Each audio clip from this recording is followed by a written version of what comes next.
Animal free state. என்ன இது பெரிய முட்டாள்தனம் அப்படின்னு தானே நினைக்கிறீங்க? ஆமாங்க. உண்மையிலேயே இத வந்து ஒரு எலக்ஷனோட உறுதிமொழியா எடுத்திருந்தாங்க. எங்க அப்படின்னு பார்த்தீங்கன்னா, தெலுங்கானால ஒரு பர்ட்டிகுலர் வில்லேஜ். அந்த வில்லேஜ்ல கிராம பஞ்சாயத்து எலக்ஷன் வந்திருக்கு.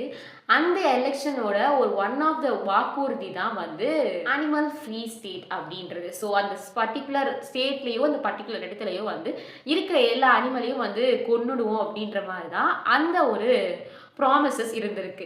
அதன்படி தெலுங்கானால பார்த்தீங்க அப்பன்னா, ரீசென்ட் டேஸா நெறைய நாய்கள் கொல்லப்பட்டத பார்த்திருப்பீங்க. கிட்டத்தட்ட எத்தன நாய்கள் அப்படின்னு பார்த்தீங்கன்னா, 900 அதாவது 900 நாய்கள மட்டும் கொன்றுக்காங்க. விஷ ஊசி போட்டு.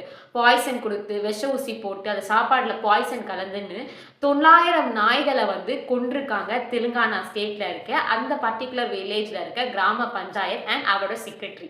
இவங்க 2 பேரும் நேரடியா ஈடுபடாம, இவங்க ஒரு வாலண்டியர்ஸ் அதாவது கொலை பண்றதுக்குன்னே நாய கொலை பண்றதுக்குன்னே ஒரு ஆள செட்டப் பண்ணி, அவங்க ஒரு 5, 6 பேர் சேர்ந்து தான் இந்த கொலைய அரங்கேற்றிருக்காங்க. அது மட்டும் இல்லாம 900 நாய்கள் மட்டும் இல்லாம 80 குரங்குகள் 80 மங்கீஸையும் வந்து அவங்க கொன்றுருக்காங்க.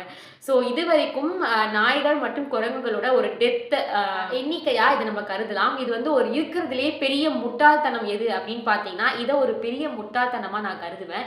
என்ன இவன் முட்டாள்தனம்னு சொல்றான்னு பார்த்தீங்கன்னா, இப்போ உங்களுக்கு புரியாது. ஆ அனிமல் ஃப்ரீ ஸ்டேட் அப்படின்னு சொல்லி பெருமை சொல்லிக்கும்போது உங்களுக்கு புரியும். அனிமல் ஃப்ரீ ஸ்டேட்டா இருந்தா எப்படி அந்த ஸ்டேட் இருக்க போகுது அப்படின்றது. இந்த மாதிரி இவ்ளோ பாப்புலேஷனான ஒரு அனிமல கொல்லும்போது, அந்த இடத்துல எந்த ஒரு ஆக்ஷனும் எடுக்கப்படலையா அப்படின்னு கேட்டீங்கன்னா, அங்க இருக்க ஒரு சில நாய் மற்றும் விலங்கு ஆர்வலர்கள் இத எதிர்த்து கம்ப்ளைண்ட் குடுத்துருக்காங்க. அதன் பேர்ல கிராம பஞ்சாயத்து தலைவர் மற்றும் அந்த செக்ரட்டரிய சோ ஃபார் வந்து கைது பண்ணி விசாரிச்சுட்டு இருக்கதா கூறப்படுது. பட் ஃபர்தர் அப்டேட்ஸ் நீங்க தெரிஞ்சுக்கணும் அப்படின்னா, கண்மணி அப்படின்ற என்னோட சேனல மறக்காம ஃபாலோ பண்ணிக்கோங்க. பாய்.